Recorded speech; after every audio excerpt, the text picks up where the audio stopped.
bonsoir, ça dépend de l'heure à laquelle vous êtes en train de nous suivre.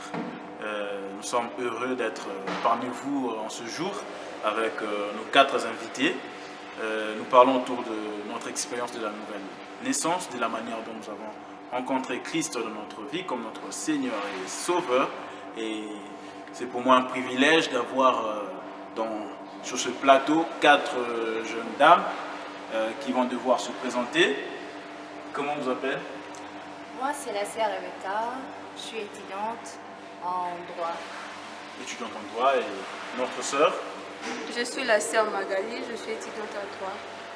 Étudiante en droit. Et nous passons à notre sœur, comment on vous appelle? C'est la sœur Agnès, étudiante en nutrition et régime. Voilà. C'est la sœur Florence, étudiante en informatique de gestion. Voilà. Merci beaucoup. Et nous sommes très contents de vous avoir sur ce plateau. Sentez-vous à l'aise, sentez-vous chez vous. Et comme je vous l'avais dit, nous parlons autour de la nouvelle naissance. Et la nouvelle naissance qui est donc l'acte par lequel nous devenons enfants de Dieu par le moyen de la régénération. Et alors nous avons ces sœurs qui vont nous parler de leur histoire, de la manière dont elles ont rencontré Christ dans leur vie. Elles se sont présentées. Dites-moi un peu, avez-vous réellement reçu le Seigneur dans votre vie? Êtes-vous réellement né de nouveau? Sœur Florence? Oui. Sœur Magali? Oui. Sœur Rebecca? Ok, est-ce qu'il y a une personne qui peut nous dire c'était dans quelles circonstances exactement? Parce que c'est vrai que nous arrivons à mémoriser, à avoir une idée de la manière dont nous sommes nés dans la chair, nous retenons l'année, la date, mais au sujet de la nouvelle naissance, la façon dont nous sommes nés en esprit, voilà, de la nouvelle naissance, nous essayons un peu de bafouer cela. Il faut que nous puissions avoir une idée pour essayer d'éclaircir ceux qui nous suivent. C'est quand est-ce que vous êtes nés de nouveau? Exactement, dans quelle période? Est-ce que vous avez encore une idée? Oui. En 2014. En 2014? Oui. En 2014, après avoir expérimenté la présence de Dieu dans ma vie, son amour et ce qu'il veut de moi, ce qu'il veut que je sois, que je fasse pour lui, pour sa grandeur. Et c'est par là que je suis que non, Dieu est présent, Dieu est amour. C'est un peu ça. C'était après avoir souffert d'une petite maladie, mais à longue durée. La maladie avait fait 2 mois. C'était juste la malaria, une petite malaria, mais je prenais des médicaments, mais je n'avais pas de solution. Et par là, je m'étais décidé d'arrêter avec toutes sortes de comprimés. J'ai arrêté, puis je me suis dit que non, Dieu est capable de faire. J'ai dit non, je commence à prier. Je priais, j'ai prié. La malaria s'est arrêtée et c'était maintenant la tension et la gastrique. Le temps que, à tout moment que je voulais prier, j'avais le cœur qui faisait de va-et-vient. Ça montait, ça descendait. J'ai crié toujours, maman, le cœur monte, le cœur descend, le cœur monte. Et par là, je priais. Je n'avais pas de solution. Et il m'était arrivé une fois, je me suis endormie.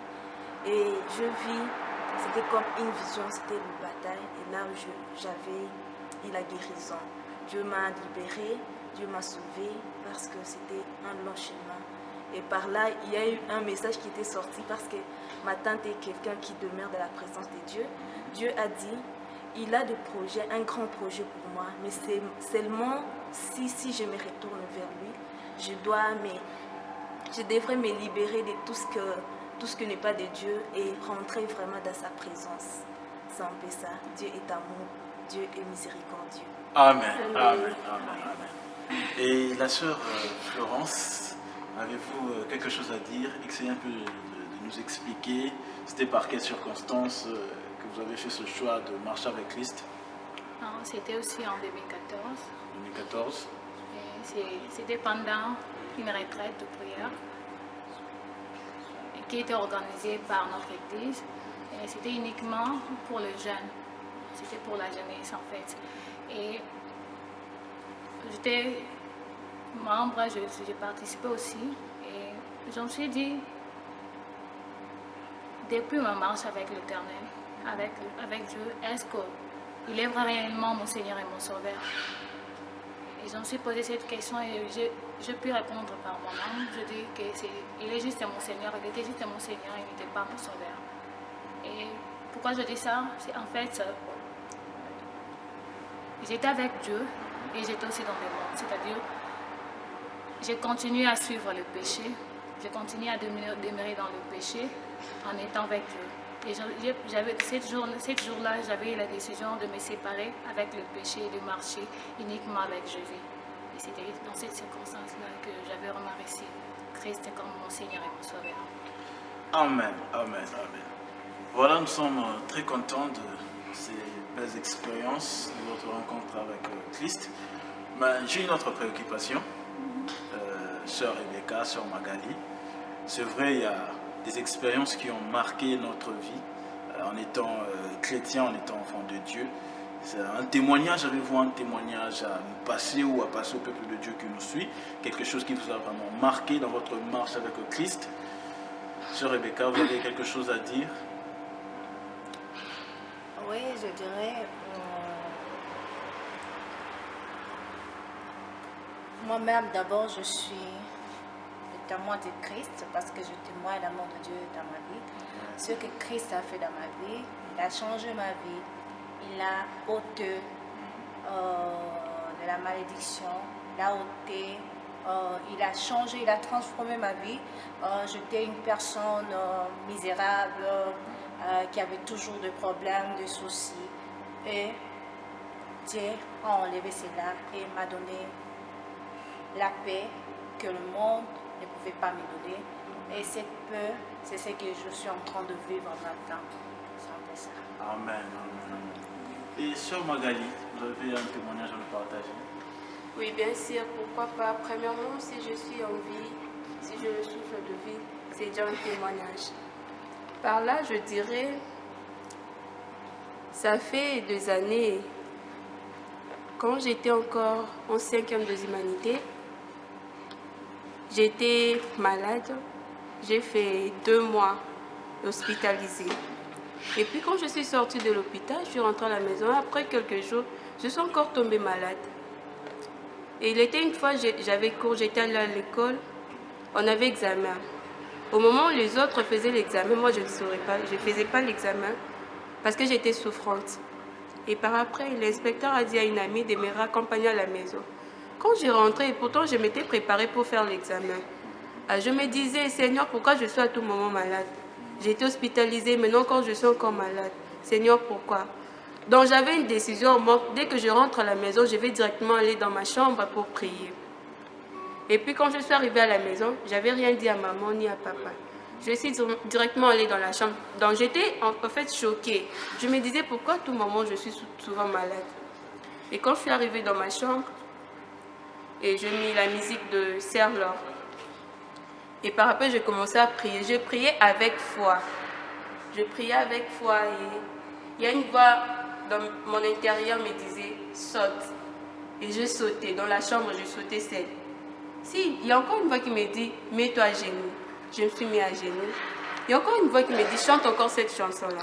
Et je chantais. Quand je chantais, et par après, il y a encore une voix qui m'a dit prie encore, remercie les dieux parce que tu es déjà guéri. Et je remerciais les bons dieux. Et après, j'avais sommeil, je m'étais endormie. Quand je me suis réveillée, c'était vers 18h, 19h. J'avais tellement transpiré. Et dès le jour en question, j'étais guérie. J'avais plus continué le cure parce que j'étais sous cure. Bon, par là, je veux dire au peuple de Dieu qui nous suit à ce moment que Dieu est capable de tout. Il ne suffit pas d'aller chez le pasteur pour nous imposer les mains.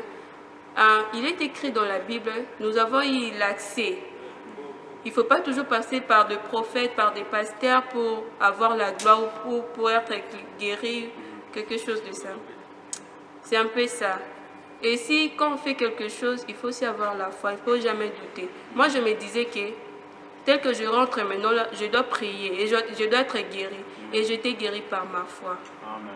C'est un peu ça mon témoignage. Est-ce qu'on peut acclamer le Seigneur par rapport à ce témoignage? Je pense que nos sœurs vont essayer de vous interpréter une chanson. Je pense qu'elles sont prêtes, elles ont une très belle voix. Oui, il est temps que nos frères les accompagnent. Nos musiciens peuvent faire leur entrée et accompagner nos sœurs qui vont essayer de nous interpréter une chanson.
Dernière préoccupation est celle de savoir quel est, d'après vous, sœurs, l'avantage d'avoir Jésus-Christ dans sa vie comme son Seigneur et Sauveur, d'être né de nouveau.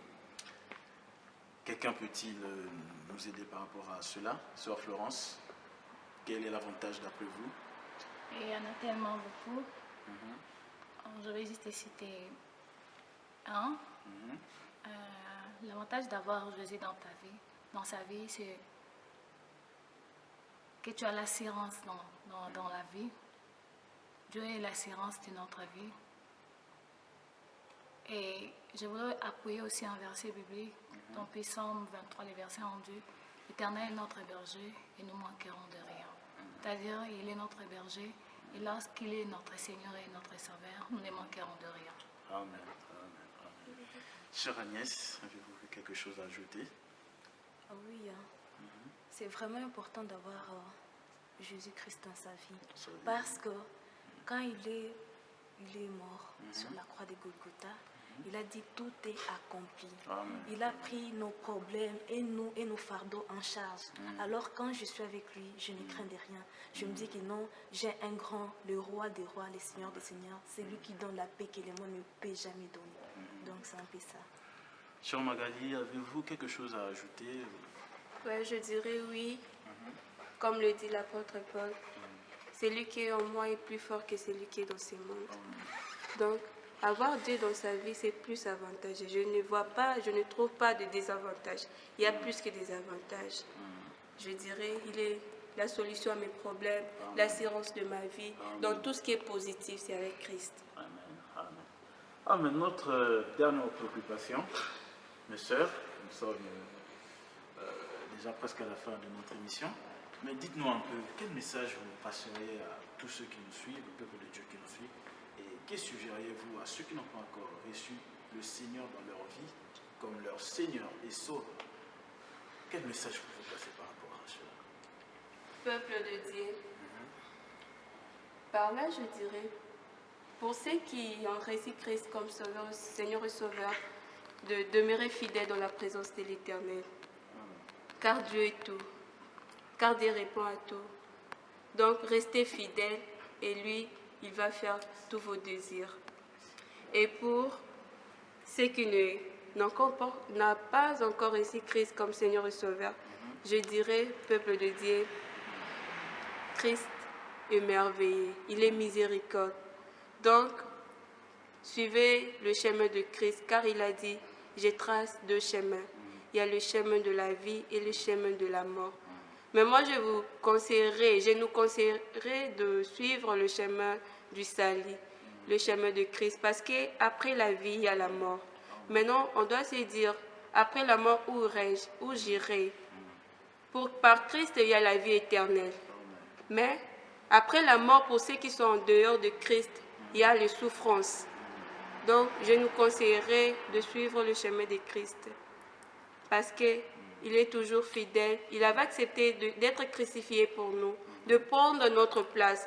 Revoyez un peu une personne qui a accepté de prendre votre place. Ton père ne pouvait pas le faire, ta mère ne pouvait pas le faire. Mais il y a une personne qui a voulu le faire. Donc, par cet amour-là qu'il nous a montré sur la croix, donc je nous conseillerais de suivre le chemin de Christ. Amen. Amen. Chère Agnès, avez-vous quelque chose à ajouter? En partant des Écritures saintes, dans le passage des 1 Corinthiens 12, on nous dit, le premier chapitre, on dit que nous, le peuple de Dieu, nous ne devrons pas rester dans l'ignorance. Nous devrons être conscients de la parole divine, des dons, les dons de l'Esprit. Parmi les dons, nous devrons savoir lesquels nous sommes appelés. Il y a les dons de sagesse, les dons de foi, les dons de guérison. Alors quelqu'un ne peut pas vivre, passer toute sa vie et à ne pas savoir ce qu'il est appelé, ce qu'il doit faire pour le salut, pour la gloire de Dieu.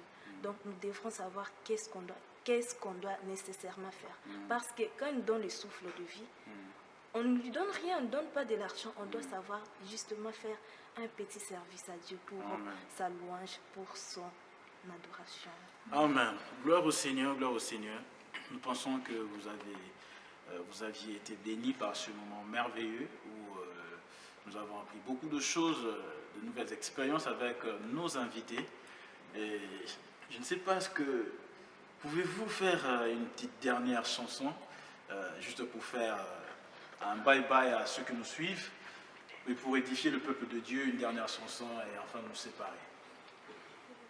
Tu es fidèle, fidèle, tu es fidèle, fidèle, mon Jésus est fidèle, mon Jésus est fidèle, mon Jésus est fidèle, mon Jésus est fidèle, fidèle, fidèle.